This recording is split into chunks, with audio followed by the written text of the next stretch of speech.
Hello guys, papasyal ko po kayo dito sa Al-Cap G, Ner Kuwait.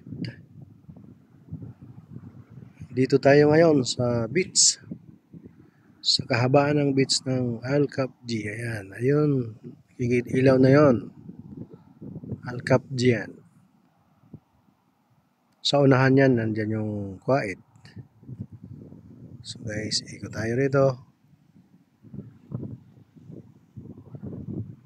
Ang lawak nitong beach na ito. Ayan, may mga sila, free mga gamit sa